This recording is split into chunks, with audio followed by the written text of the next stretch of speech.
Back with the remix. These boys are my sons like Phoenix. My city. See the shots that I took, wet like I'm booked. Raising up, deep three on the way. Oh, Durant goes, boom! That is just, The sun came out, I went about to drop. All right, so let's go. Shazam!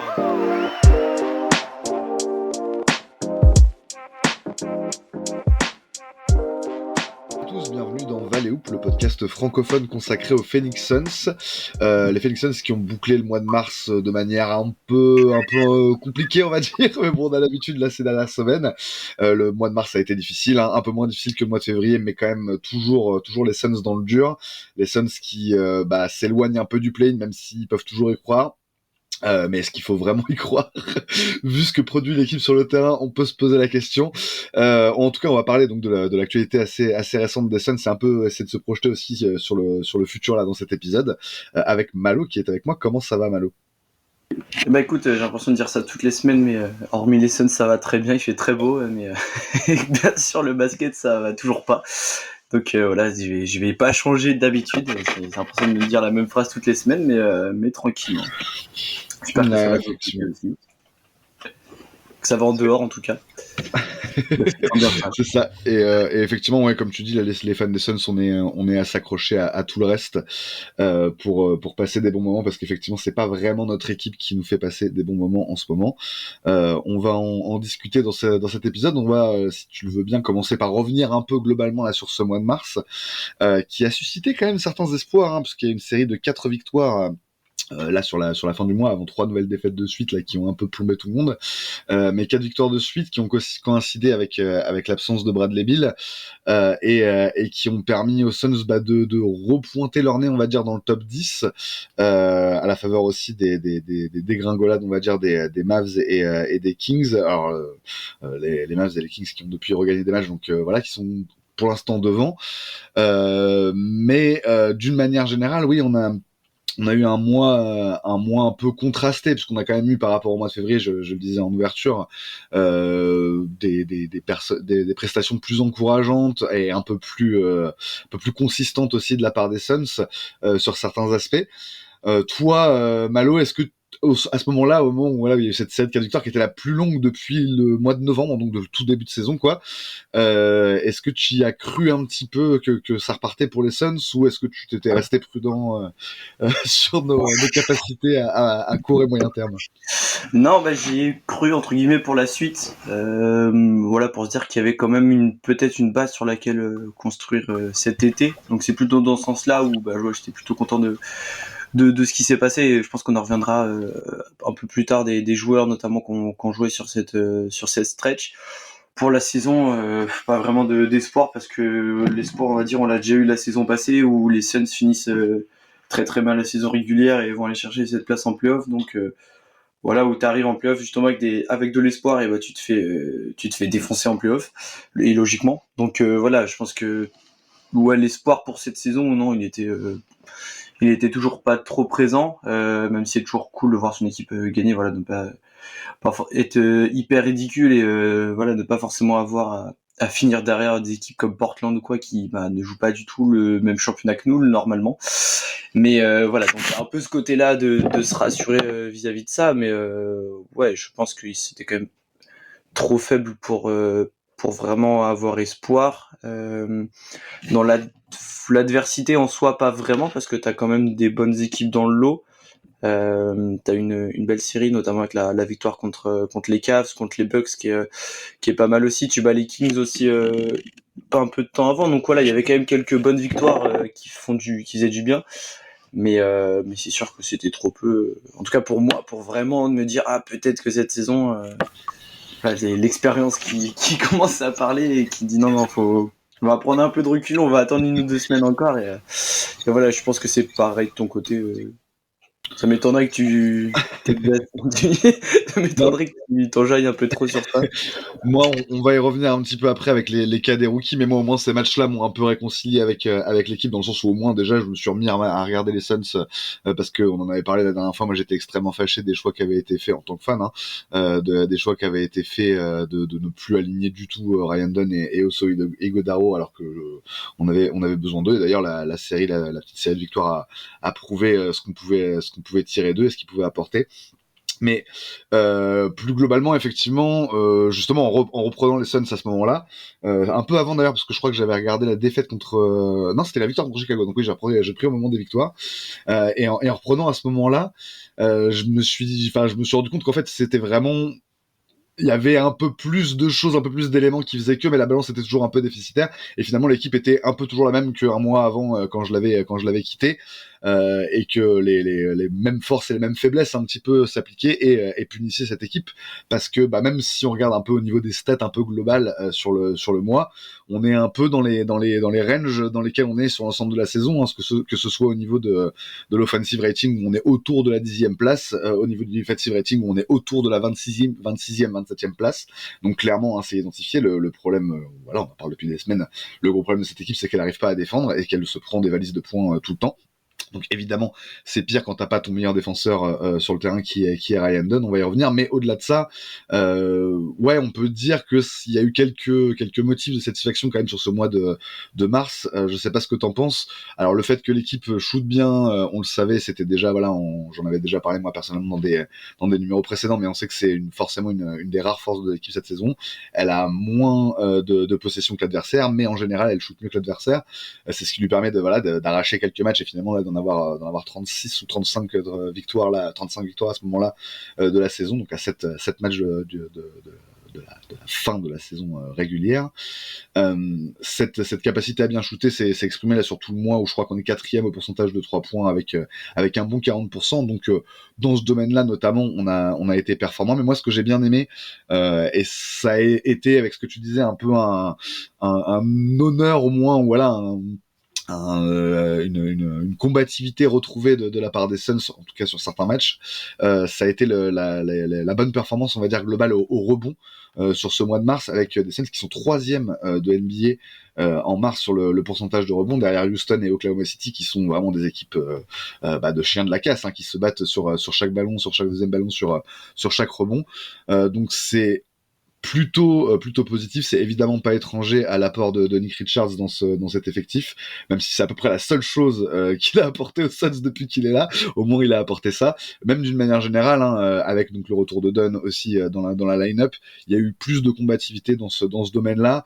On a senti que et c'est ça en fait qui est un petit peu pour circonscrire le problème, c'est ça qui est un peu flippant en fait dans cette saison des Suns, c'est qu'il y a des efforts qui sont faits dans certains domaines par rapport à des insuffisances qui sont identifiées, mais que ces efforts ne suffisent pas tant il y a de problèmes, quoi. Je sais pas si t'es d'accord avec ça, mais c'est vrai que sur les rebonds, ça a été positif, mais pourtant on se rend compte qu'on est encore loin du compte sur plein de domaines dans l'engagement et dans l'implication sur la durée d'un match en NBA, quoi. Ah ouais, c'est ça, enfin, qu'on l'a dit, il y a du mieux, il y a des joueurs qui sont plus impliqués, notamment tu as parlé du rebond, voilà, les tirs, ça c'était un peu, on va dire, toute la saison, c'était l'un des seuls points forts de l'équipe, mais pourtant quand même, tu finis le mois, enfin je crois, si j'ai bien compté, on est en 8-8 sur le mois, donc t'es juste à l'équilibre, quoi. Donc je crois que c'est 7-8, selon NBA.com, quoi. Ok. Bon bref, encore pire du coup, pour le coup, mais presque positif, hein. Oui, c'est ça. Ah oui, c'est parce que j'étais sur Google et ça a mis 1er mars, mais c'est par rapport à la nuit. Enfin, bref. Mais donc c'est ça. Enfin, tu restes quand même une équipe négative, border à l'équilibre. Donc là où t'es cette saison, en fait, j'ai envie de dire, sauf que t'as quand même un début de saison où t'es en 7-1 ou un truc comme ça, ou un 9-2. Enfin, un très bon début de saison qui cache encore plus la forêt. Donc il y a encore beaucoup de problèmes. La défense, t'en as parlé, ce sera pas réglable cette saison en tout cas, avec l'effectif qu'elle a, même avec les changements. Voilà, le retour de Ryan Dunn, même Ighodaro qui fait un peu de bien dans ce domaine.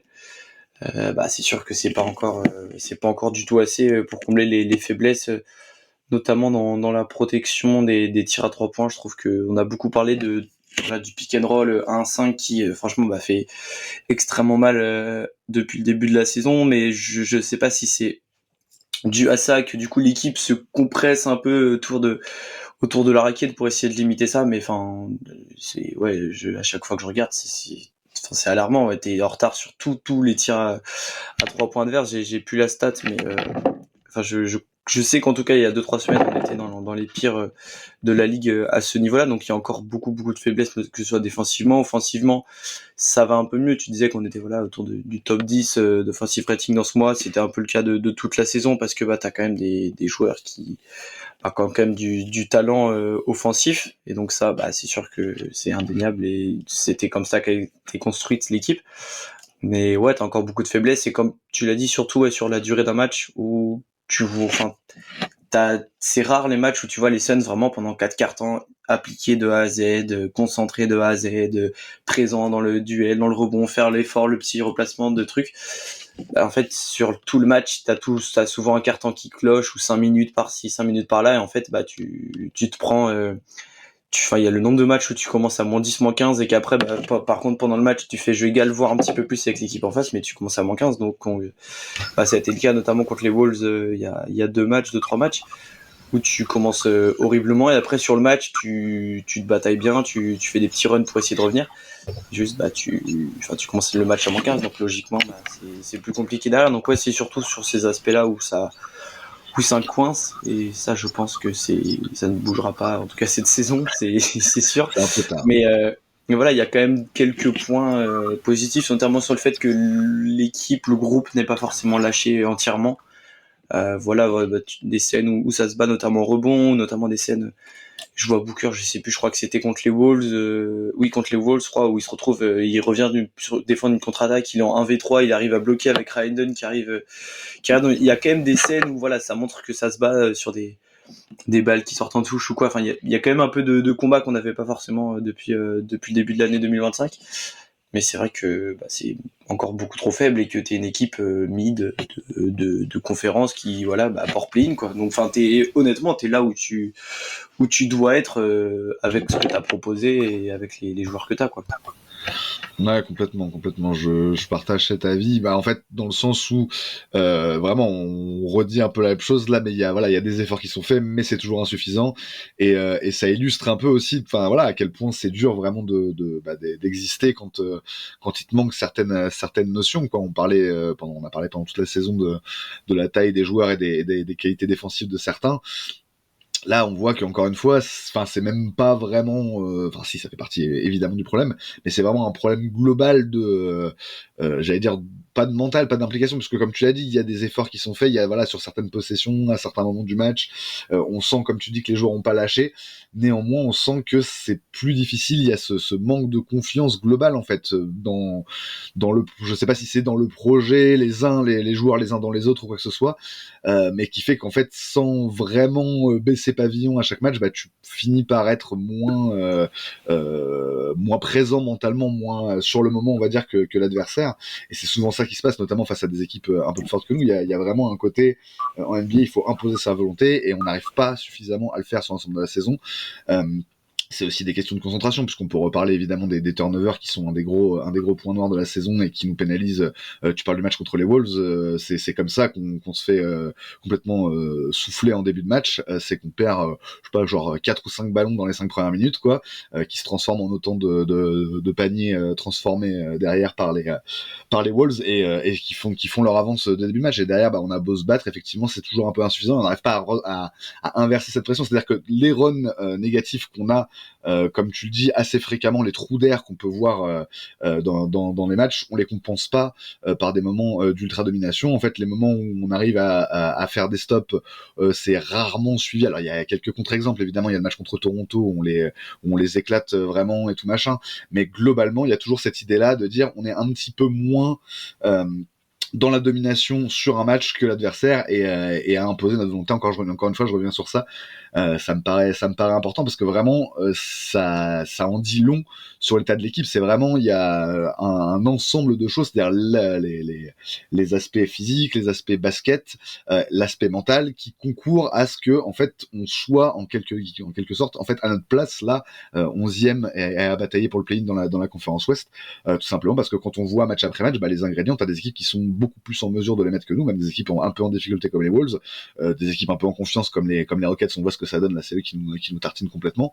Donc c'est vrai que voilà, en fait, c'est ça, c'est cette séquence-là depuis un mois, en fait, confirme que tout ça, c'est pas un accident, que c'est pas genre juste un passage à vide ou quoi que ce soit. Ça confirme vraiment que la construction globale de l'équipe, du coaching staff allez, j'allais dire au 12e, c'est un peu méchant pour eux parce que pour le coup, ils jouent pas beaucoup, mais genre Montemoris, Damian Lee, ils jouent vraiment pas beaucoup, donc ça serait dur pour eux. Mais la construction globale de l'équipe là et de l'idée des Phoenix Suns 2024-2025, elle est pas bonne. C'est un vrai échec, et on y va tout droit en fait, quoi qu'il arrive là sur la fin de saison. Ouais, c'est ça, mais t'as l'impression qu'en fait ils se battent pas pour le même objectif.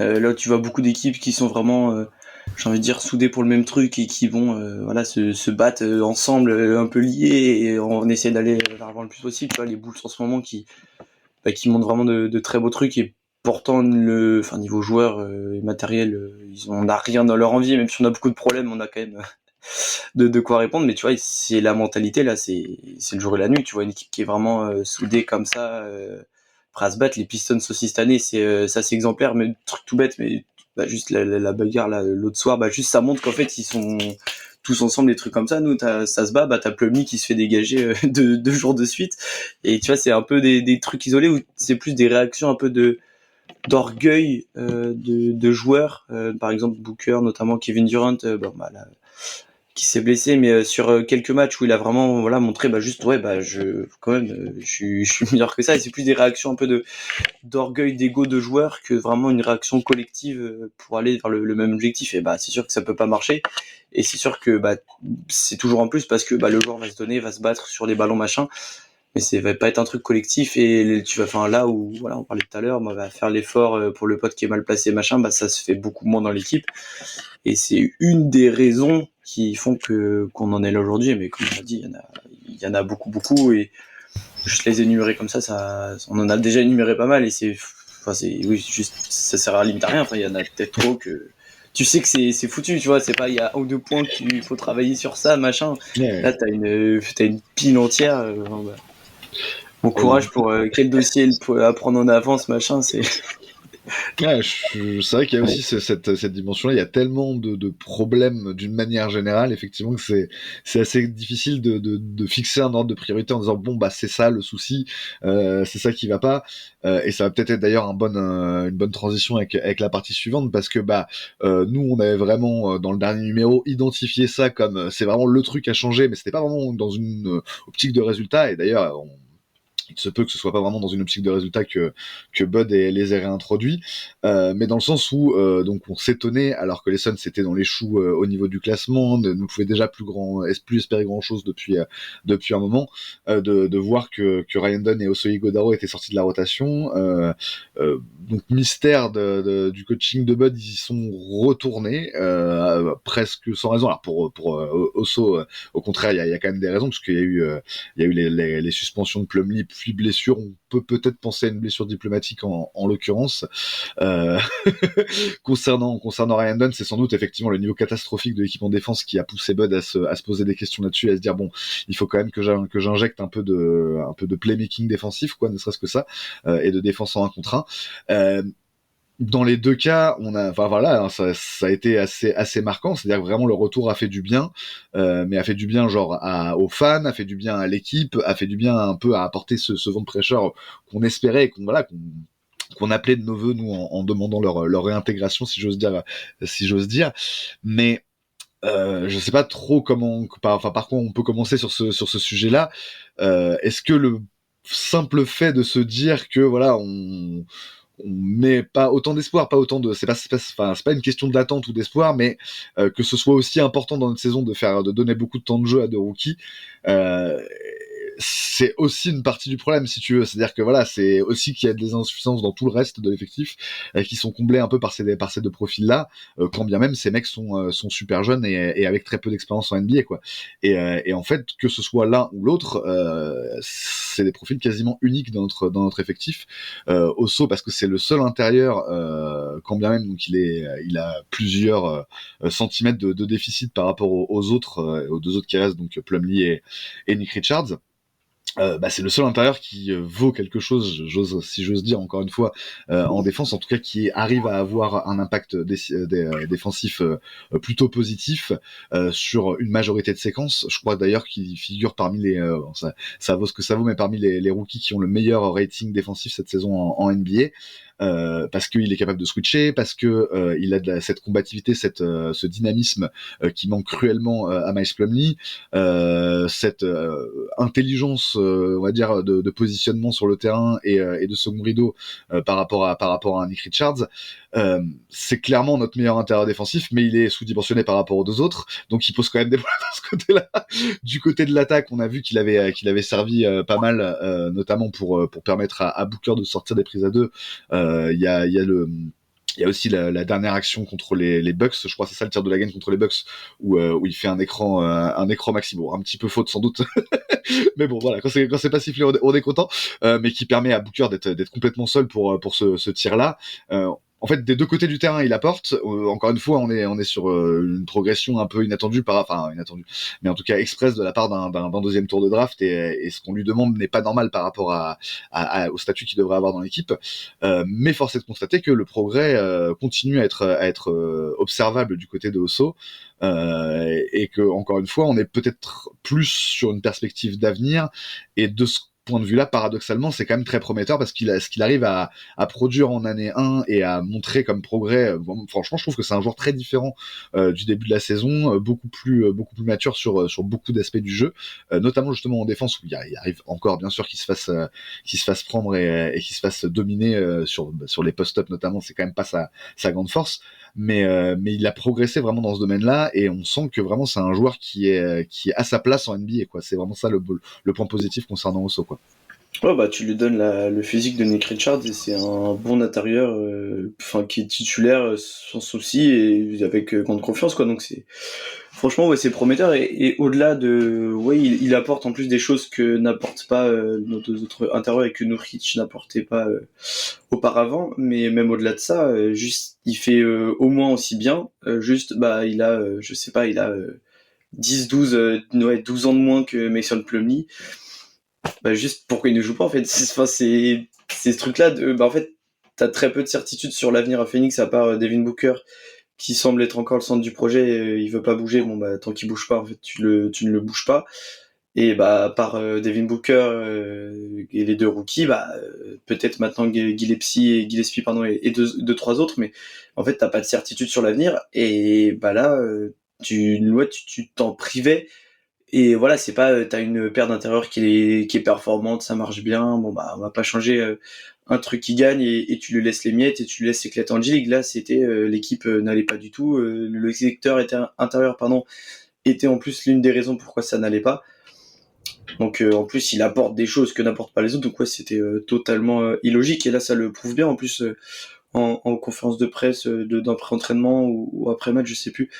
Bud qui affirme qu'encore vraiment il a cette compréhension du jeu qui est vraiment innée chez lui, et qui c'est juste il voit le truc arriver et du coup il sait où se placer en conséquence, faire le bon déplacement, tout ça. Donc sur ça c'est sûr que niveau intelligence de basket, je pense que à eux deux réunis, Plumlee et Richards ne l'ont même pas, mais c'est pas pour tirer une balle, mais c'est pas leur grande force, quoi. Donc c'est sûr que ça fait du bien à l'équipe, notamment en attaque. Tu l'as dit, ouais, le côté bien se placer, savoir vraiment, j'ai envie de dire, défendre les prises à deux de Booker, en tout cas les éviter et bien les contrer. Ça, c'est vraiment quelque chose qui nous fait du bien, parce que c'est un truc, ça fait les derniers échecs des Suns, notamment en playoff, ça a été surtout sur ça, où Devin Booker est doublé, et quand il ne performe pas, parce qu'il est doublé, parce que machin, et c'est un truc qu'on sait qu'il déteste, En fait, l'attaque était totalement amorphe. Les Wolves ont tellement bien fait l'an passé, les Pelicans l'ont bien fait par le passé. Enfin, il y a beaucoup d'exemples où ça a bien marché. Et là, avoir un joueur capable de justement bien se placer, voilà, et après bien faire circuler la balle pour justement aller chercher le décalage, ça c'est vraiment une de ses forces et c'est sûr que ça fait du bien. Il apporte quand même un peu de finition, notamment proche du cercle où c'est de mieux en mieux.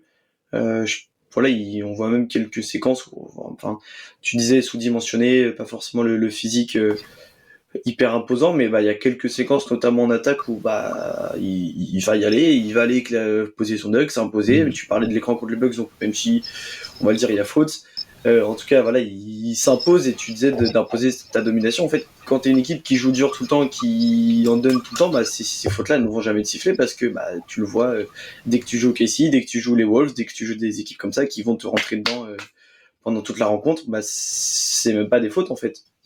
Donc bah c'est sûr que ça fait vraiment du bien.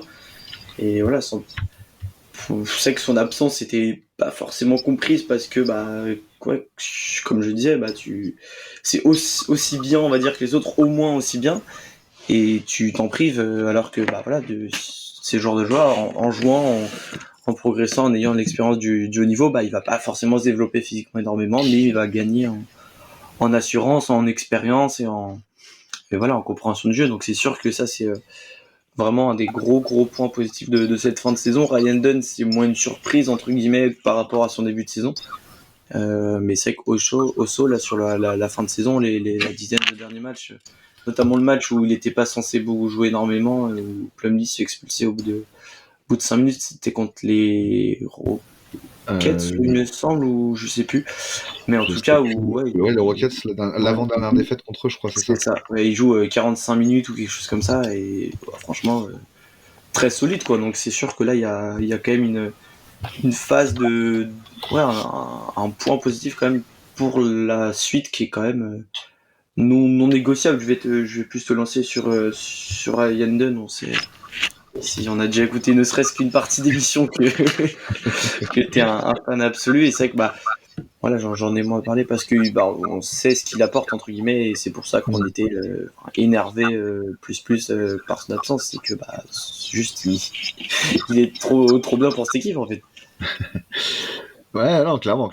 Et bah après, enfin alors pour finir peut-être avec Osso, il y a aussi ce match là contre Cleveland où il se retrouve le seul intérieur disponible, donc avec les absences, donc Richards était blessé et Plumlee était suspendu. Non, il était blessé aussi déjà pour ce match-là, et il joue donc 44 minutes sur ce match-là, donc en étant titulaire face à la grosse raquette de Cleveland qui est quand même une des meilleures de NBA a priori sur le papier en tout cas, même s'ils n'étaient pas forcément dans une bonne période, on va dire, de leur saison.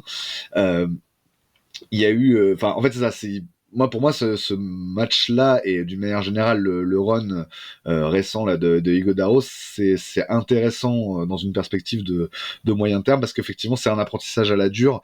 Le mec est un peu jeté au feu dans des conditions qui sont pas bonnes parce qu'encore une fois, on va pas le redire 15 fois, mais il avait été sorti de la rotation avant pendant plusieurs semaines et finalement voilà le voilà qui est un peu réintégré au moment où bah c'est le plus dur presque on va dire pour les Suns d'une manière générale dans cette saison, où les espoirs commencent à s'éteindre vraiment, où on sent, comme tu disais avant, que tout le monde n'est pas vraiment sur la même longueur d'onde et que ça va un peu dans tous les sens. Mais voilà, il y a forcément quelque chose de formateur autour de ça pour ce jeune joueur, d'être capable d'exister dans cette période-là, et ça vaut tout autant, je pense, pour Ryan Dunn, qui a montré un état d'esprit vraiment irréprochable tout du long. En fait, c'est ça qui est très intéressant aussi avec lui. Alors, évidemment, il n'était pas catalogué comme un rookie star, donc il n'y avait pas grand-chose, il n'avait pas de prétention, on va dire, au-delà d'avoir quelques minutes cette saison. Mais le fait quand même pour lui d'avoir été à un moment très intégré dans la rotation puis d'en sortir complètement, il aurait pu avoir du mal mentalement, il aurait pu être dans le doute, et en fait on voit que c'est un joueur qui ne doute pas vraiment. Ça lui arrive encore évidemment de passer au travers, mais il y a vraiment, c'est vraiment le joueur de l'effectif là pour le coup. Ça me paraît assez évident quand on voit les matchs. On va parler de Colin Gillespie qui est un cas un peu particulier après, mais qui est vraiment jamais sur le justement sur sur la touche doute en fait. C'est vraiment le joueur qui a toujours confiance dans ce qu'il fait et qui va se foirer sur une action, foirer un tir, mais prendre le suivant, foirer une conduite de balle, mais quand même essayer effectivement d'attaquer le close-out sur la situation suivante. Et en défense, voilà, comme tout joueur qui est envoyé en mission sur les stars adverses, il va prendre des bouillons de temps en temps, il va prendre des actions, il va se faire complètement balader par l'attaquant adverse, mais il va continuer possession après possession. Le match des Wolves, c'est encore un exemple intéressant, hein, parce que c'est pas du tout son meilleur match défensivement Ryan Dunn depuis le début de la saison, mais il est quand même toujours là en fait. Il essaye et il baisse pas les yeux, il baisse pas la tête, il baisse pas les bras. Il y a vraiment un truc autour de sa combativité. Justement, on parlait de combativité, compétitivité tout à l'heure. Lui, il y a vraiment quelque chose sur lequel tu peux construire sur la durée. En tout cas, c'est vraiment l'impression que ça donne. Un vrai état d'esprit. Alors, sans aller jusqu'à champion quoi que ce soit, mais de joueur NBA dur qui est prêt à aller au charbon vraiment tous les soirs quoi. Et c'est tellement ce qui manque pour le coup dans notre effectif de manière générale que ça se voit beaucoup et qu'en fait c'est vraiment tu vois, genre pendant quelques mois cette saison, on a dit oui c'est le rayon de soleil de notre effectif, mais c'est aussi un truc un peu bizarre, c'est un peu une anomalie en fait Ryan Dunn dans notre effectif, c'est-à-dire qu'il y a ce qu'il apporte est assez communicatif, mais dès lors que lui est un tout petit peu en dessous sur la réussite défensive, sur le côté athlétique aussi, parce qu'encore une fois voilà c'est dur une saison NBA pour un joueur qui sort de NCAA et qui a pas l'habitude de jouer 80 matchs entre novembre et avril. Enfin voilà, on sent que ces limitations, tous les soucis qu'il peut y avoir en fait, qu'on peut associer dans l'imaginaire collectif à un rookie wall, ils sont là dans la saison de Dunn, mais malgré tout, il y a une volonté chez lui de continuer à s'arracher possession après possession. Moi, je trouve ça assez admirable et vraiment c'est bizarre à dire, hein, mais il doit être un exemple déjà là au jour d'aujourd'hui pour l'ensemble de ce qu'on veut faire dans le futur, parce qu'en fait voilà c'est par ça que ça doit passer en fait, notamment justement dans la situation actuelle où manifestement on manque d'ingrédients pour vraiment arriver à concocter une équipe compétitive. Dans ces cas-là, il faut un supplément d'âme, il faut un surcroît d'intensité, et voilà. Et encore une fois, bien sûr en jugulant tout ça dans un cadre NBA, moi ce que j'ai beaucoup aimé là avec la deuxième partie de saison de Ryan Dunn, en tout cas depuis qu'il a été réintégré à la rotation, c'est sa gestion des fautes, parce que c'était un gros problème en début de saison où il prenait rapidement deux fautes dans le premier quart et tout machin, ça arrivait quand même assez fréquemment, beaucoup moins là sur la dernière séquence, donc la séquence où il est titulaire, ça fait 9 matchs je crois de suite qu'il est titulaire, où il arrive à avoir des gros temps de jeu, notamment parce que justement il évite globalement, hein, il y a toujours des contre-exemples, mais globalement il évite d'être averti trop vite, c'est-à-dire de prendre sa première faute d'entrée sur sa première possession défensive ou quoi que ce soit,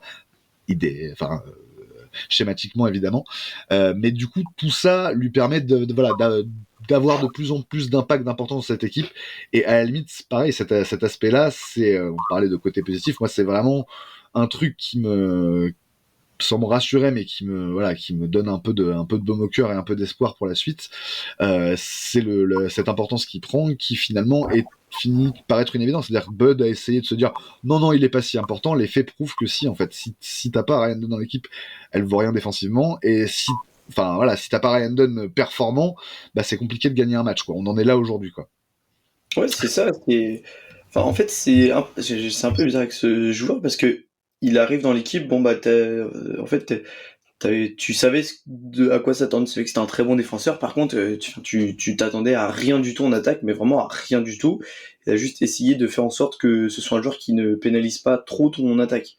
Et en fait, c'est tout le contraire, j'ai envie de dire. Enfin, voilà, il apporte toujours en défense, et ça c'est indéniable. Et voilà, t'as parlé notamment de sa gestion des fautes où il apprend très vite. Et encore, j'ai envie de dire, c'est des fautes qui restent quand même pour la plupart, bien sûr évitables, mais qui sont quand même dans le bon sens, de en fait juste il essaie trop de contester le mec, de trop justement rester proche de lui, de vraiment tout donner pour le limiter, et juste les mecs en face, c'est les attaquants élites de NBA, donc obtenir des fautes, ils savent le faire comme ça. On parle beaucoup de SGA machin, comme tirer dans le moment de faute, mais il y a bon nombre de joueurs dans cette ligue et qui a défendu Ryan Dunn qui justement savent dès que le mec est un peu trop proche, surtout rookie, de le faire sauter, d'aller chercher le contact, de sauter en arrière en tirant, enfin voilà, donc c'est sûr que ça c'est un apprentissage quand même important et qui progresse quand même de semaine en semaine, j'ai envie de dire. En tout cas voilà, c'est notable tout au long de la saison, donc ça c'est vraiment un point extrêmement positif. Et en fait en attaque, ouais, il y a ce côté de ne jamais lâcher et tu sais qu'il va toujours y retourner, il va rater, voilà, il va perdre la balle sur un drive en perdant le contrôle de la balle, après il va rater son tir à 3 points, mais il va toujours y retourner et tu sais que si la zone après il y a un cut à faire au bon moment, il le fera et voilà, il va jamais lâcher. Et c'est un peu une anomalie dans cette équipe où t'as l'impression que dès qu'il y a l'équipe essaye, et dès qu'il y a qu'il y a un truc qui pète, tout pète puissance 10 000 part dans tous les sens et tout, et t'as l'impression que c'est l'un des seuls qui tout le temps, chaque match, chaque occasion, même si ça vient de prendre un run de 15-0, il rentre à ce moment-là où il revient sur le parquet après et il va mettre la même intensité. Donc ça, franchement, c'est une base que déjà, cette équipe ne peut absolument pas se passer, comme tu l'as dit. Juste, c'est le seul joueur d'équipe et de loin qui apporte vraiment ce côté rage. Et chaque possession, je vais essayer de te faire la misère le plus possible et chaque possession, je vais donner le maximum, quoi.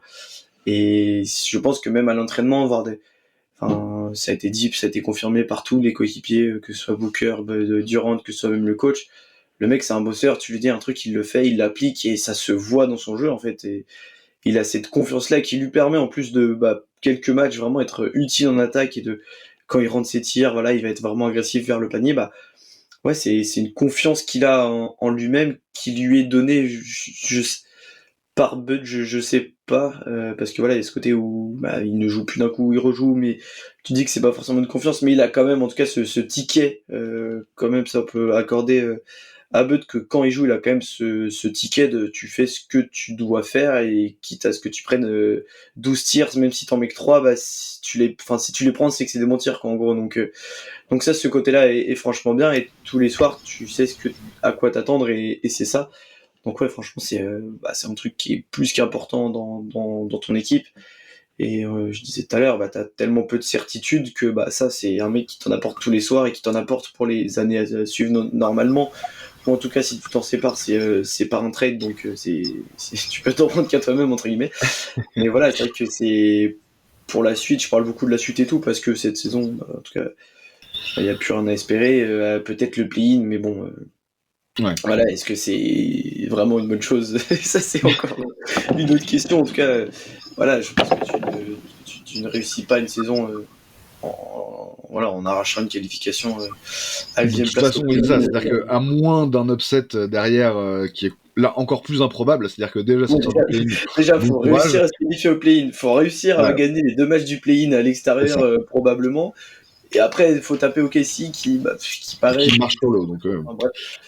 Là, par contre, sur notre deuxième tour des playoffs, on s'excuse, on fait le alley-oop, je sais pas, on dirait que sur... C'est ça qui est terrible, c'est qu'au point où on en est, vraiment, on prend aucun risque en disant que ça n'arrivera pas, en fait. C'est même pas genre, on s'excusera si jamais il y a upset, parce que peut-être qu'on sait jamais. Franchement, justement, toute la séquence là actuelle, les 3 défaites après la série de 4 victoires, quoi que ce soit, rappelle aussi que voilà, il y a aussi des réalités genre un peu objectives en NBA. Quand t'es moins fort que l'adversaire, tu perds, en fait, quoi. C'est aussi simple que ça. D'autant plus dans des séries de playoffs sur le côté continuité face au même adversaire. On se souvient l'année dernière face aux Wolves, on avait beaucoup d'espoir avant que la réalité du terrain nous rattrape.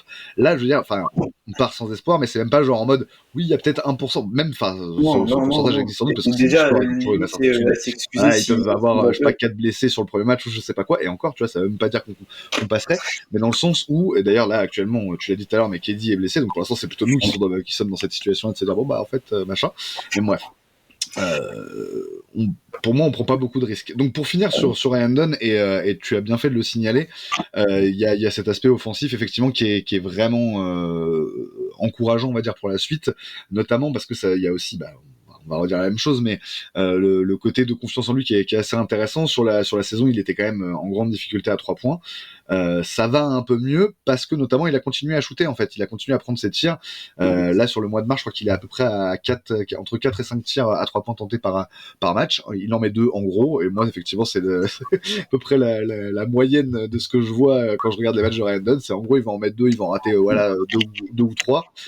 Et pour le coup c'est plutôt intéressant, tu vois, parce que ça le rapproche progressivement des 35%, des 40%. Donc voilà, si il arrive à stabiliser ça aussi au niveau du tir, c'est vraiment quelque chose qui peut apporter beaucoup à l'équipe sur la durée. J'ai envie de dire que d'une manière générale, on n'a même pas besoin qu'il soit un très bon shooter à 3 points. Je veux dire, là, actuellement, à 33%, là, il est à 31, je crois, sur la saison. S'il est à 33% au global, ce sera déjà toujours ça de prix, parce que ça veut dire que tu pourras le mettre sur le terrain, tout simplement, et il va pas te rater tous ces 3 points, on va dire. Donc voilà. Donc, ce côté-là, on va dire, est aussi assez encourageant. L'autre motif de satisfaction sur le mois de mars, et en tout cas sur la séquence récente du côté des Suns, c'est le petit taille, Colin Gillespie qui a vraiment fait une belle percée, on va dire, dans le roster des Suns. Ça aussi, ça fait partie des trucs vraiment what the fuck où tu te dis bon, pareil, hein, on se disait depuis des semaines et des semaines qu'il avait un rôle à jouer, mais l'importance qu'il prend aussi vite est peut-être édifiante sur le niveau de cet effectif, quoi. Se dire qu'un joueur qui était en G, qui était un très bon joueur de G League là depuis le début de la saison de G League, en fait a aucun mal à se frayer une place de titulaire, enfin à se frayer une place dans la rotation, puis à s'installer en tant que titulaire au Suns. Alors effectivement, c'est aussi une belle réussite de sa part, hein, mais ça en dit aussi sur le manque de solutions qu'on a. Colin Gillespie qui avait été donc en gros l'un des gros leaders de la bonne saison. D'ailleurs, on peut saluer les Valley Suns qui se sont qualifiés pour les playoffs de la G League. Ça commence, je crois, dans la nuit de mardi à mercredi. Contre les Warriors, donc Santa Cruz Warriors, je crois, l'équipe de G League des Warriors. Donc ça va être intéressant de suivre tout ça aussi d'un peu plus loin. Donc Gillespie a priori ne participera pas à tout ça parce que maintenant il est avec les grands, il est avec l'équipe A. Mais donc il a fait un passage assez intéressant où il était vraiment un des joueurs dominants dans cette équipe-là, avec je pense une dizaine de matchs, 21 points, 11 passes, près de 8 rebonds, entre 7 et 8 rebonds, près de 2 interceptions. Donc c'était vraiment un joueur qui statait de ouf en G League. Évidemment, c'est moins le cas que d'une fois qu'il est arrivé avec l'équipe première des Suns, hein, notamment les tickets shoot. Évidemment, il a dû en céder une partie importante par rapport à ce qu'il avait l'habitude de faire du côté des Valley Suns. Mais en tout cas, il a pas été ridicule du tout et il a réussi à s'imposer dans la rotation aussi un peu sur les mêmes motifs qu'on a définis avant sur les deux rookies, c'est-à-dire cette espèce de combativité sans relâche, cette espèce de culot et de confiance en soi qui manque parfois au reste de l'effectif et notamment aux stars. Vraiment, toi tu vas me dire ce que tu en as pensé, mais est-ce que voilà pour toi il est en train de s'imposer comme un joueur à garder dans les Suns de demain, Colin Gillespie? Ouais, totalement. Parce que c'est un joueur qui ne va pas, même si là il est titulaire depuis en gros une petite dizaine de matchs, on va dire, et même voilà, il a mis T. Jones sur le banc. Enfin, c'est pas forcément lui qui l'a mis, mais en tout cas, il a pris la place de titulaire devant Tyus Jones. Voilà, ça fait quelques matchs que c'est acté et ce sera le cas pour la fin de saison. Ouais, c'est un joueur qui se bat, qui, même si voilà, il a beaucoup moins stick shoot qu'en G-League et c'est logique, il a quand même cette capacité à créer, que ce soit pour lui ou pour les autres. Enfin, il y a beaucoup d'actions où il va aller en fin de possession, il reçoit la balle, il a 5 secondes pour faire un truc et il arrive à trouver un tir pas dégueu et avoir des pourcentages plutôt propres. Donc ça, c'est sûr que c'est toujours un plus dans une attaque qui parfois a beaucoup de mal à faire des décalages, on va dire, ensemble. Puis voilà, il apporte ce côté propre, ce côté combativité, il en donne là aussi chaque soir. Voilà, tu sais à peu près à quoi t'attendre, il va être plutôt propre et se battre, et même si physiquement c'est pas non plus c'est pas un athlète hors norme, voilà, il apporte vraiment pas mal, et là je trouve une maturité quand même dans le jeu qui est vraiment intéressante. Il est vraiment ce côté propre, pouvoir créer pour les autres, pouvoir lâcher la balle, il va pas la garder non plus des secondes et des secondes. Il sait que c'est juste un role player et que voilà, mais si on fait appel à lui, il va répondre, pas de souci. C'est un bon shooter à 3 points. défensivement, c'est sûr que c'est pas une machine non plus, mais tu l'as dit, il a quand même une bonne lecture du jeu et il arrive parfois à se mettre sur les lignes de passe ou autres. Donc ça, c'est sûr que c'est un plus qui est vraiment important. Et là, il y a ce côté, ouais, l'importance de la confiance, encore une fois, où là, pour le coup, lui, il l'a engrangé avec les Valescens en gagnant, en finissant premier, je crois, de la saison régulière à l'Ouest en G-League, ou en tout cas, non. Ah oui, non, c'était au début de saison, Non, je bien crois placé, qu'on est après, ça cinquième. décolle, c'est ça. Je crois qu'on est Non, cinquième. au début de saison, c'était bien classé, après, ça a pas mal craqué, mais en tout cas, voilà, en allant chercher une place en playoff pour la première année de l'équipe quand même, et c'était vraiment le joueur vraiment important. Also a fait quelques apparitions, a été aussi un bon duo avec lui, mais ouais, il apporte vraiment ce côté propre qui fait du bien, et ça, c'est un gars, bah, tu sais que si tu ne lui fais pas appel pendant 15 matchs, d'un coup, bah, comme si c'est passé en fait. Notamment le match contre les Clippers où c'était il y a un petit mois, il ne joue pas du tout. Enfin, depuis le début de la saison, il joue le quatrième carton parce que tu pensais que c'est plié, il fait un quatrième carton exceptionnel, il te permet de faire un comeback de dingue. Derrière, il ne rejoue pas. Enfin, ça, c'est encore le truc des rotations un peu incompréhensibles où là, pour le coup, lui, il a vraiment expérimenté parce qu'il ne jouait pas. Bon, bah, ça peut se comprendre, ça peut s'entendre, machin. D'un coup, il joue un carton, il permet de faire un comeback de dingue, il est exceptionnel. Tout le monde, Kevin Durant, dit ah, mais c'est un super joueur en fait. Pourquoi, pourquoi on le découvre que maintenant, machin. Il rejoue pas pendant 2 semaines, il rejoue parce qu'il y a des absences. Grayson Allen, Tyus Jones, je crois, a raté quelques matchs aussi. Enfin, il y avait tout ce truc, bah, il manquait un meneur en fait. Et il a été présent, il a fait quelques bons matchs, notamment en scoring contre les Wolves, je crois, notamment dernièrement, où il finit à Ouais. plus de 20 points. Et ouais, il a ce côté. Bah, 22-10, je crois, Ouais. contre les Wolves. Donc en gros, dans ces standards, avec 5 de la rebonds, je G-League, crois, ouais.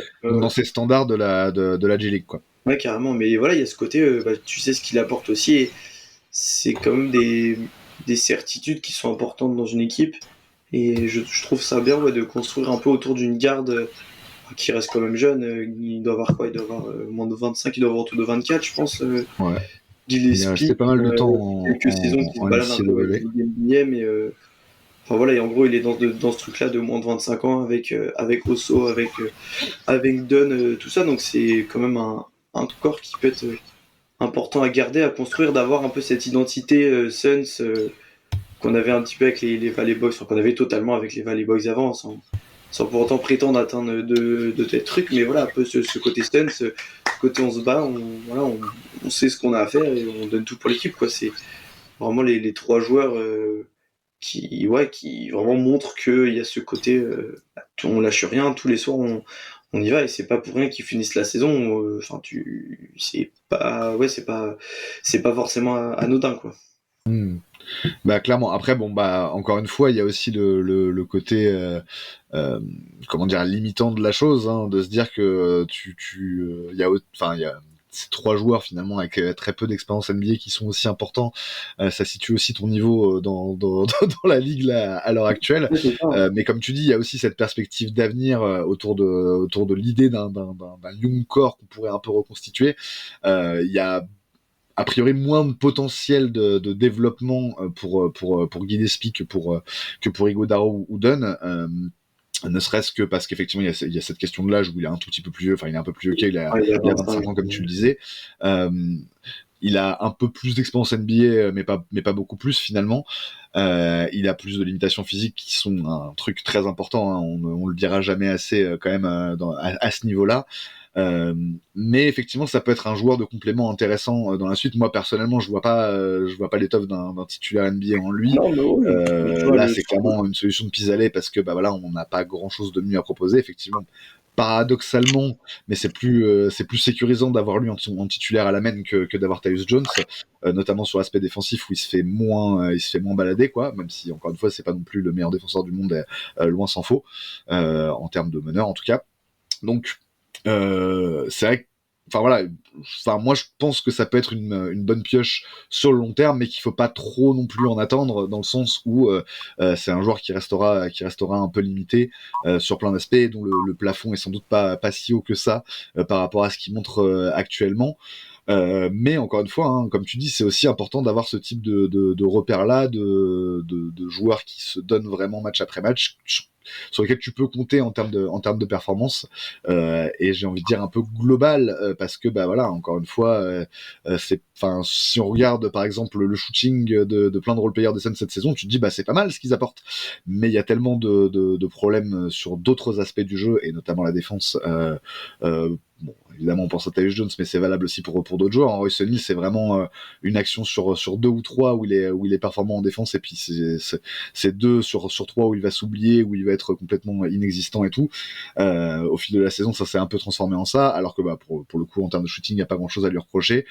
Pareil pour Grayson Allen, où il y a de la compatibilité, mais pas toujours bien placée et tout machin. Donc, c'est vrai que au moins sur Gillespie, comme tu le disais, on sait ce qu'il apporte, et on peut peut-être miser sur ça sur le moyen terme, plus le fait que ça risque de nous coûter pas très cher a priori de le prolonger.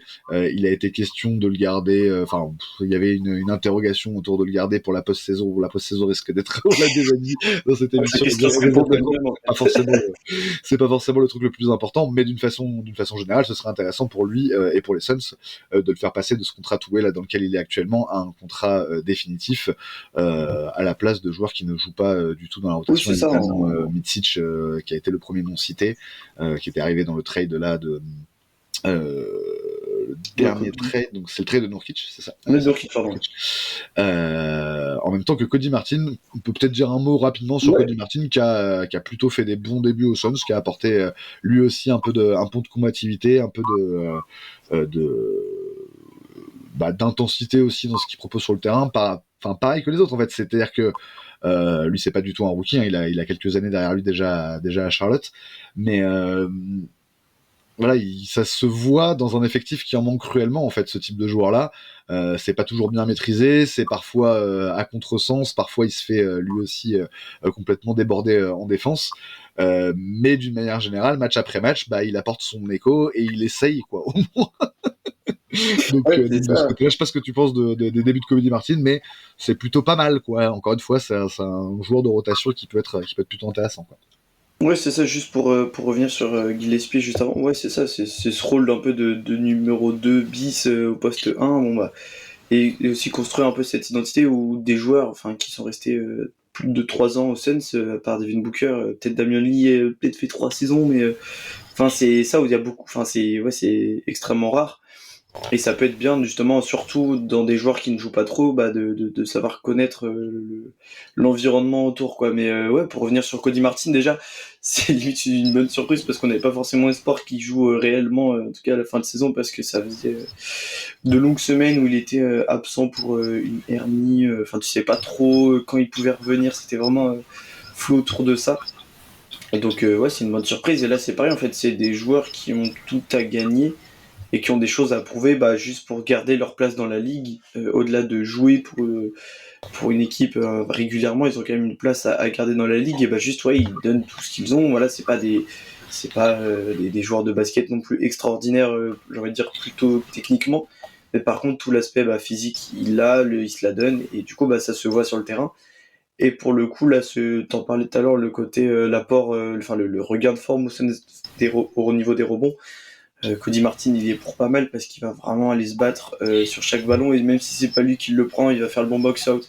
Il va juste remettre la balle en l'air entre guillemets pour éviter que l'autre le prenne, et après il y aura le soutien d'un deuxième homme. Donc sur ça, franchement très bon. En attaque aussi, il a quand même de bons cuts par moment qui font vraiment du bien. Il est plutôt adroit dans ce domaine. Donc c'est un joueur pareil. Pourquoi pas garder dans l'équipe la saison prochaine ou quoi, pour pas très cher. Des gars un peu de couteau suisse qui peuvent un peu dépanner partout quand t'as besoin d'eux, qui tu sais qu'ils vont aller tout donner chaque soir, et c'est ce qui a manqué à cette équipe. Et tu vois, avec un peu, on va dire, cette nouvelle version des Suns, un peu fin de saison, un peu roue libre, après on teste tout le monde. C'est ce côté où tu perds entre guillemets en niveau technique, en niveau basket pur. Là, avec des Grayson Allen, des Bradley Beal, des machins. Mais par contre, en combativité, en armes, tu gagnes en fait plus un groupe, une équipe. Et c'est ce qui, c'est pour ça que on a parlé de Godaro, de Gillespie. C'est vraiment ce côté-là qu'ils apportent de groupe, d'équipe. On va se battre, on va donner, on va vraiment tout faire. Et c'est sûr que t'es limité du coup techniquement, parce que c'est pas non plus des joueurs qui sont titulaires indiscutables de n'importe quelle équipe NBA et qui sont capables de te faire gagner un match à eux tout seul, mais voilà, c'est des choses où, en fait, ouais, c'est des domaines où on a tellement de lacunes dans ces trucs-là que, ouais, un joueur moyen qui va se donner à 120%, qui va se battre sur chaque ballon, on est là, ah, mais ça existe, c'est dingue. Et voilà, c'est pas, il a pas révolutionné le basket, hein, Martin, mais franchement, il joue, il rentre, t'es content. Il va rentrer pour 5 minutes, il va se battre sur chaque ballon et t'es content. Donc ouais, c'est sûr que c'est une bonne surprise, d'autant plus que ouais, on savait pas trop s'il allait réellement jouer avec sa blessure, où toutes les semaines la question était posée et toutes les semaines c'est on sait pas. Là, c'était aussi clair que ça, c'était on sait pas, on espère qu'il revient bientôt. Et franchement, ouais, ça fait beaucoup de bien de voir des joueurs comme ça. Puis les résultats, bon, ouais, c'est toujours mitigé, mais au moins tu as l'impression de voir une équipe qui se bat et qui joue ensemble, quoi. Ouais, et puis tu sens que c'est aussi le joueur, donc on donne peut-être des informations sur son contrat, il lui reste 1 an de contrat là après cette saison, il va être payé la saison prochaine 8 millions et demi à peu près, donc qui est pas trop cher non plus par rapport à ce qu'il apporte sur le terrain, encore une fois, ouais, pour être le 7-8e homme des Suns, c'est assez intéressant de se dire que t'as cette possibilité-là, hein, c'est un joueur qui peut tout à fait remplir ce rôle sur le principe, quoi. Donc du coup, dans la construction du roster, effectivement, c'est un joueur qui fait sens tout autant que les rookies et que Gillespie de taille à ce poste, on va dire 2-3, qui apporte quand même pas mal de taille et de physique comparé à ce qu'on avait, quoi. Et on en manquait un peu, effectivement, précédemment dans la version qu'on avait depuis le début de la saison. Donc effectivement, c'est intéressant. On verra ce que ça donne sur la durée et s'il est encore là après l'été prochain, qui risque de toute façon d'être mouvementé. Et justement, plutôt tradable facilement. Oui, de toute façon, ça peut être un asset aussi, donc c'est voilà. De toute façon, ça va être intéressant d'observer comment on gère ce cas-là, le cas Cody Martin. Donc ouais, justement, commençant un peu à se projeter vers la suite des événements. On va finir cette émission peut-être en allant un peu plus loin, parce qu'on l'a dit, c'est pas très intéressant pour nous de nous projeter sur cette post-saison qui risque d'être bien courte quoi qu'il arrive, et tout aussi déprimante que la saison régulière. Donc la grande question en fait là dans laquelle sont engagés les Suns au point où on en est, on va finir l'émission sur cette interrogation. C'est vraiment autour du coach, là au point où on en est déjà avant même toute autre réflexion. On a vu que les Grizzlies là ont à la surprise presque générale, en tout cas la surprise générale des non-fans des Grizzlies en tout cas, ont remercié Tyler Jenkins après plusieurs saisons plutôt réussies du côté du Tennessee. Voilà, il y avait de la friture sur la ligne, des choses qui ne passaient pas avec son effectif. Et finalement, cette espèce de côté implacable de au bout d'un moment, c'est le coach qui saute, quoi. Nous, dans notre cas, on l'a dit et redit encore une fois dans cette émission, mais depuis le début de la saison, les problèmes sont multiples. C'est pas seulement la faute de Mike Budenholzer si on en est là. Néanmoins, un peu comme l'année dernière avec Vogel, ça pourrait être le premier fusible.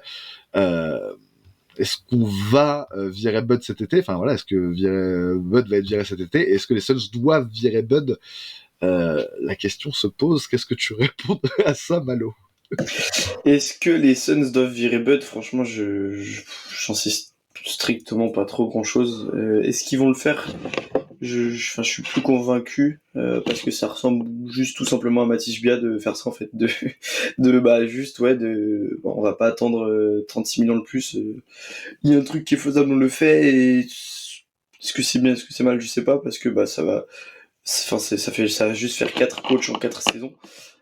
S'il est parti la saison prochaine, et ça dépend de ce que tu as envie de faire.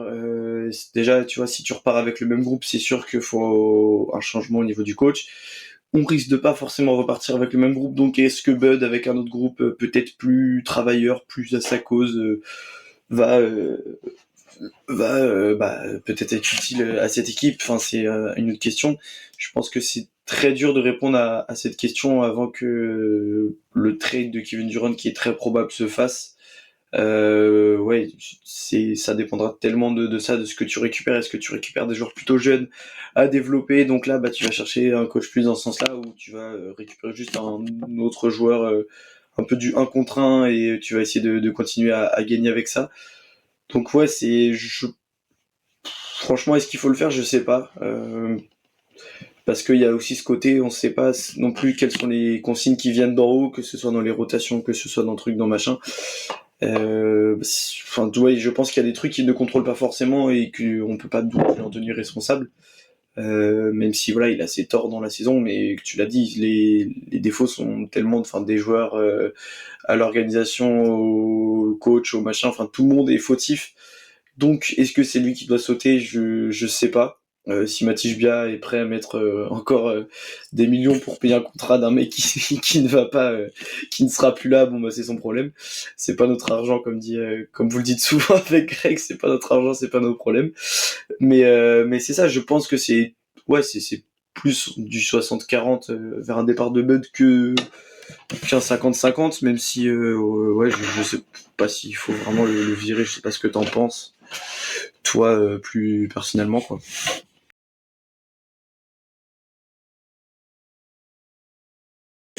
Tu es muté, mon cher Rod.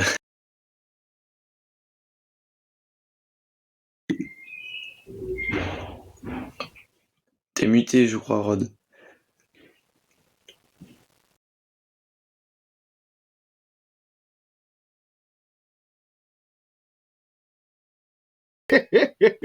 Donc, bref. On va reprendre avec le son, c'est mieux. Donc oui, non, pour revenir sur Bud, ouais, Bud, c'est compliqué. Moi, c'est vraiment le sujet que j'ai peut-être le plus de mal dans ma tête à trancher, à avoir un avis clair là-dessus. Est-ce qu'il faut garder Bud? Est-ce qu'il faut virer Bud? Je suis un peu... je suis complètement, moi, personnellement, indécis là-dessus. Peut-être un peu plus tôt que vous dans la saison, je parle toi et Greg donc, mais un peu moins d'ailleurs que d'autres fans des Suns. J'ai été un peu déçu, on va dire, de ce qu'il a apporté. Peut-être aussi parce que j'en attendais vraiment beaucoup. C'est-à-dire que je suis passé vraiment d'une perspective quand il a signé à mais ça va être pareil qu'avec Vogel, il va pas être écouté et tout ça. À être très séduit par le début de saison, enfin par l'après-saison, par le début de saison, au moins dans l'adhésion à sa méthode de la part de l'effectif. Et donc du coup, je me disais, en fait, il y a quelque chose qui est en train de se passer, qui est en train de se créer autour de lui. Et finalement, pour se retrouver avec une saison qui est moins bien gérée par le coaching staff que la dernière saison, en fait. Et ça, c'est quand même un gros problème. Alors évidemment, encore une fois, Bud n'est pas le seul responsable, mais sur cet aspect-là, j'ai pas l'impression qu'il ait fait beaucoup mieux que Frank Vogel la saison passée. Et ça, forcément, c'est un peu dérangeant quand tu te tournes un peu vers l'avenir et tu te dis bon bah on va essayer d'être meilleur l'année prochaine. Si ça continue à descendre, enfin voilà, sur des aspects plus structurel, on va dire. Est-ce qu'il sera capable d'enrayer la chute des Suns? Là, on a vu que cette saison qu'on pouvait vraiment s'interroger là-dessus. Pour autant, comme tu l'as dit, avec un effectif différent, allez, osons les mots, hein, mais tout simplement si on arrive à trader KD dans de bonnes conditions cet été, est-ce que ça peut pas être intéressant d'avoir du retooling autour de Book en gardant Bud sur l'idée de dire bah voilà, t'as cette espèce de noyau Book, les rookies et peut-être 2-3 role players qu'on veut garder quoi, et le reste on essaie de faire quelque chose de différent avec un truc un peu plus équilibré, notamment sur les responsabilités offensives. Il y a toujours le cas de Bradley Beal qui est l'homme dont on ne doit pas prononcer le nom dans ce podcast, mais qui est toujours dans l'effectif malgré tout et qui va être encore un gros nœud cet été. Mais d'une manière générale, en fait, c'est ça, c'est que j'ai du mal à rendre Bud responsable de tous les, enfin, en tout cas, des difficultés des Suns fondamentales. Comme on l'a dit, il y a beaucoup de facteurs, mais en même temps, force est de constater que ça fonctionne pas vraiment très bien avec lui. Et sur ce constat-là, ça paraît à peu près évident de se dire, bah, c'est peut-être intéressant de tester autre chose. Sauf que on revient encore au truc de, bah, c'est toi tu l'as dit juste avant, ça fait quand même 3 ans qu'on teste autre chose en disant, oui, mais là, avec ce coach-là, ça passait pas. On va essayer avec un autre coach, vous allez voir, ça va être bien meilleur. Chaque expérience est pire que la précédente. À la limite, là, c'est Monty Williams qui s'en est le mieux sorti avec la paire KD Booker. Bon, l'effectif était très différent à l'époque, mais sans doute plus équilibré. Mais tout ça pour dire qu'effectivement, les problèmes sont tellement multiples et profonds que c'est pas un changement de coach qui va tout régler. On l'a bien compris là cette saison, l'approche a été différente, le message a été différent et il a été mieux accepté visiblement par le groupe, et pourtant les résultats sont moins bons. Donc je dirais, il y a vraiment des soucis structurels qui vont bien au-delà de la question simple du coaching. Néanmoins, est-ce que Bud est toujours l'homme de la situation? Tu vois, c'est pour ça que j'arrive pas à me fixer. Est-ce que Bud est-il toujours l'homme de la situation là en 2025, à une époque où on le voit, hein, année après année, les vieux coachs ils sont plus vraiment à la page, enfin les vieux coachs entre guillemets, enfin les coachs de la génération précédente, c'est-à-dire les mecs qui ont cartonné pendant les années 2010, début des années 2020, aujourd'hui ils commencent à se faire un peu supplanter par les Daigneault, les Udoka, les merde, comment il s'appelle celui de Boston, champion l'année dernière, Joe Mazzulla, ce type de mec là, et qu'effectivement, donc à part Carlisle éventuellement qui est un peu qui tire son épingle du jeu toujours du côté des Pacers, Doc Rivers, bon, on peut se poser la question sur son niveau et son apport réel en tant que coach NBA, mais globalement effectivement on assiste là, on est dans cette espèce de changement de génération au niveau des coachs. Est-ce que les Suns ne doivent pas prendre ce tour là et miser sur un jeune coach en se disant bon bah des nouvelles idées, une nouvelle dynamique, plus peut-être effectivement cette espèce de fraîcheur, de dynamisme qu'on trouve chez nos rookies, peut-être la trouver au niveau d'un coach. Alors après, encore une fois, hein, c'est là où c'est compliqué, c'est que t'es avec ton duo de stars, ton trio de stars, si on inclut Bradley Beal, qui est bien dans ses pantoufles là et qui a pas trop envie de se bouger le cul et de changer ses habitudes. Comment est-ce que tu fais pour bouger ça? Est-ce que c'est un jeune coach qui va tout changer, alors que on l'a vu, des coachs un peu plus rompus à la gestion des égos n'ont pas vraiment réussi? J'ai envie de dire, voilà, ça fait partie, enfin, c'est un des nœuds du problème. En fait, c'est ça. Moi, ma conclusion de cette question, c'est quoi qu'il arrive, ça ne suffira pas. C'est-à-dire garder Bud ou changer Bud, c'est pas une goutte d'eau dans nos problèmes. C'est une décision importante et qui va devoir être prise cet été. Mais pour moi, c'est pas le truc décisif. C'est-à-dire, c'est pas il faut absolument changer Bud ou il faut absolument le garder, quoi. C'est quoi qu'il en soit, les problèmes sont beaucoup plus structurels. En fait, enfin, parmi les soucis majeurs, c'est vraiment la répartition du roster aujourd'hui et l'impossibilité d'évoluer par rapport à nos assets, quoi. Donc il y a vraiment quelque chose à reconstruire là-dessus, en priorité, quel que soit le coach qu'on va mettre autour de ça l'année prochaine. Donc j'ai pas vraiment répondu à la question, mais fondamentalement, je pense que c'est pas, enfin. En fait, moi, mon avis personnellement, c'est que j'aimerais bien voir Bud dans de meilleures conditions avec les Suns, parce que c'est un coach que j'aime bien, tu vois, genre personnellement, quoi, tu vois. Mais en plus, il est originaire de l'Arizona, il était très content d'être là. Il y avait vraiment un côté, voilà, un côté voilà, homecoming qui était très intéressant dans cette histoire-là. Donc, enfin, moi, ça me peinerait, en fait, c'est ça, à titre personnel, que ça s'arrête au bout d'un an, mais ça se comprendrait très bien sur le plan sportif, voilà, sans aucune garantie d'amélioration en lui. Donc voilà, donc, c'est un sujet vraiment épineux. Peut-être qu'on peut terminer, on évoquera peut-être la prochaine fois avec Greg d'autres pistes de remplacement, et encore une fois cette question qui va être au cœur de l'intersaison des Suns de toute façon. Mais donc sur le cas Tyler Jenkins, est-ce que si c'est pour signer Tyler Jenkins, on signe tous les jours et on dit ok Bud, ciao, prends ton indemnité, et à la place on récupère un coach beaucoup plus à la page, on va dire, et avec une méthode peut-être un peu différente et qui peut changer les choses du côté de Phoenix. Est-ce que toi tu verrais d'un bon œil une arrivée de Tyler Jenkins à Phoenix? Déjà, juste pour revenir sur Bud, en fait, on parlait tout à l'heure de la pile de dossiers qui est énorme et tu sais pas quel dossier prendre avant. Juste pour moi, ouais, le dossier Bud, c'est pas forcément le dossier à prendre en premier ou en deuxième. C'est pas le plus important, et il faut pas que ce soit l'arbre qui cache la forêt de dire bon, on a changé le coach, tout va être mieux. C'est ça. C'est sûr Qui est, que pour le coup, s'il y a pardon, je te coupe, mais qui est Bud, vraiment exactement limite littéralement ce qu'on a eu l'été dernier, c'est-à-dire genre vraiment le seul truc qu'on change chez le coaching staff parce que le problème était là, quoi. Et si on ajoute des meneurs, parce que c'était le Oui, gros c'est vrai qu'il y avait quand même effectivement. mais là encore, c'était bah non, c'est Vogel qu'on veut pas, machin qui. Enfin, voilà, on va pas revenir sur ça. Mais est-ce que changer Bud pour prendre Jenkins, je sais pas du tout. Là encore, parce que c'est un coach qui a quand même montré, notamment dans la construction d'un groupe, la création justement de serrer un peu les liens et vraiment construire un truc vers un objectif commun. Il l'a montré à Memphis, il l'a très bien fait à construire un peu une identité autour de cette équipe qui a vraiment fait du bien et qui a performé plusieurs années. Ça fait juste, ils sont vraiment embêtés par les blessures, donc ça ne l'a pas aidé dans son bilan aussi notamment. Donc ça, c'est à prendre en compte.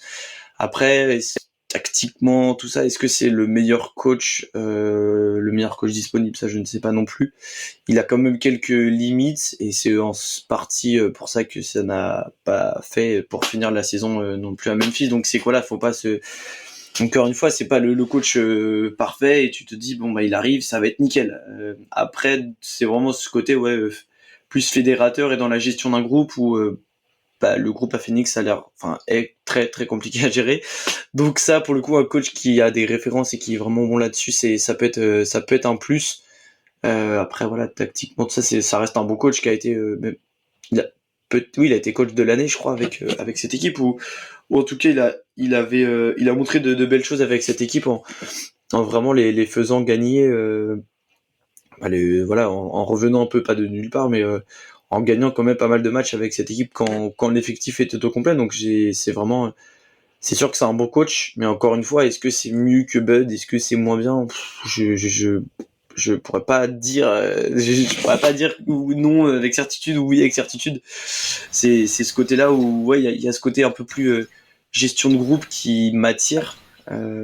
Mais est-ce que d'une part c'est la vision de Matisse Bia qui va dire en fait Chauncey Billups est le meilleur coach de l'histoire. Je pense que c'est beaucoup plus bête de prendre c'est beaucoup plus Bia de prendre un coach comme ça que Jenkins, mais en fait c'est ça peut être mieux, ça peut être moins bien, ça peut être pareil.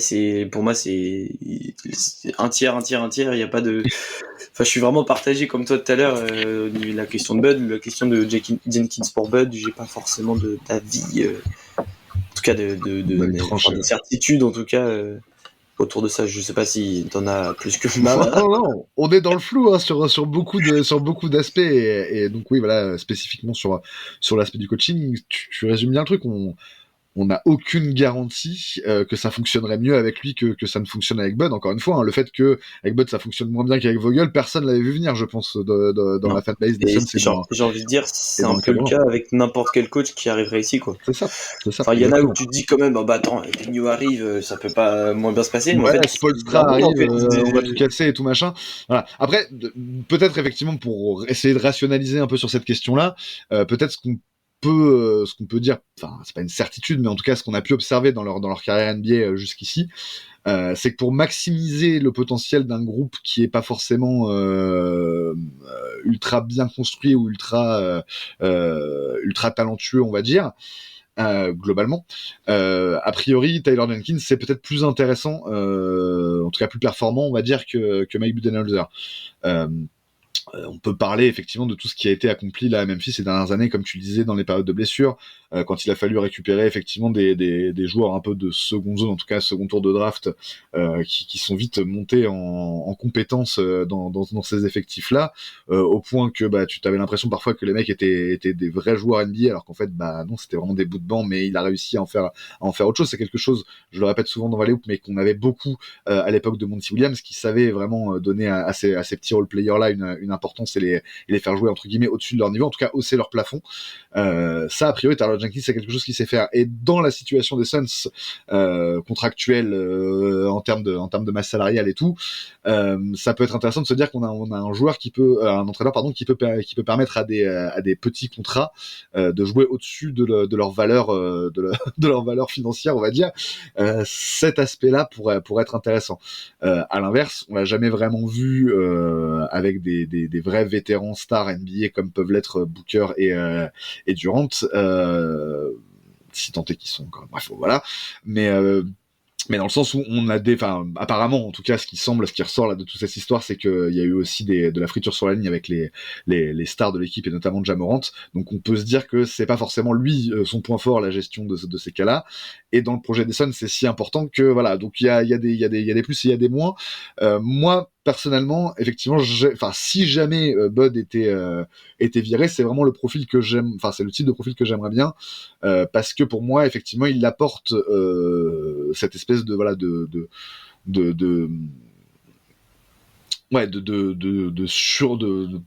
surperformance, si j'ose dire, mais en tout cas voilà, il peut produire de la surperformance pour son effectif par rapport au pédigré des joueurs qu'il aura sous la main.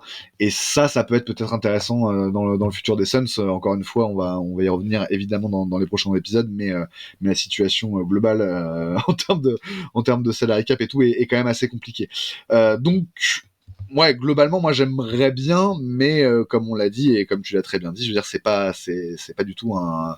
Oui, il faut que ce soit la solution pour sauver les Suns. Vite, Tyler Jenkins, si jamais ça arrivait, moi je serais pas contre, mais comme j'étais tout à fait pas contre à avoir Mike Budenholzer Oui, c'est ça. S'il y a un licenciement de Bud, bah, c'est l'une des meilleures options disponibles. Et t'as bien fait de reparler de Monty Williams, qui est, je pense, la bonne comparaison en termes de coach récent au Suns. Et tu l'as dit tout à l'heure, c'est avec qui ça a le mieux marché. Après, voilà, l'effectif était différent. Mais de quoi finir sur une bonne note avec enfin un peu d'espoir peut-être dans ce podcast. On a eu peut-être 10 secondes de... Alors peut-être. Mais donc, voilà.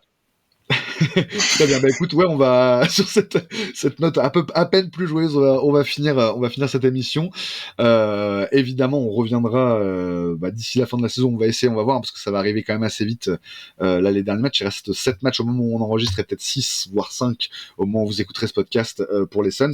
On l'a dit, très peu de chances quand même d'aller ne serait-ce qu'en playoff. Il va falloir cravacher pour aller arracher la 10e place ou la 9e place pour aller au play-in, et derrière, effectivement, avec aucune garantie de passer ces matchs-là, qui sont des matchs coup près. Donc voilà, fin de saison, pas vraiment sous tension, on attend juste que ça se finisse, on va dire, et après viendra l'heure des bilans, mais voilà, c'est le constat d'échec, il est déjà là, on en a parlé tout du long de cette émission et des émissions précédentes. Il y aura quand même des questions à se poser toujours, hein, en vue de la suite des événements.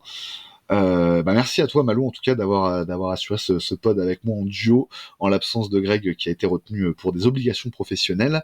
On salue évidemment Greg, on salue nos internautes nos auditeurs, pardon, qui sont de plus en plus nombreux là ces dernières semaines. Donc ça nous fait très plaisir. On espère que vous vous aurez apprécié cet épisode un peu moins déprimant que le précédent, et encore Ouais. on est sur des niveaux de déprime en ce moment. C'est plutôt pas sur non ça. plus la joie, c'est pas la folie non plus niveau joie quoi, mais Non, mais c'est sympa comme toujours. Et on essaie de garder le sourire, et on essaie de vous préparer un peu des formats un peu plus marrants, un peu plus fun là pour l'intersaison, parce que ça va arriver très vite, hein, comme on le disait, pour les Suns. Donc voilà, vu qu'on va plus être obligé de parler de l'actu l'actu un peu déprimante, on va pouvoir se projeter sur d'autres trucs qui nous permettront évidemment de rebondir, mais voilà, on vous prépare quelques petits trucs qui peuvent être très sympas dans la semaine prochaine. En tout cas, merci à vous d'avoir écouté cet épisode, et on se retrouve très bientôt pour un nouvel numéro de Valley Hoop. Bye bye. Ciao.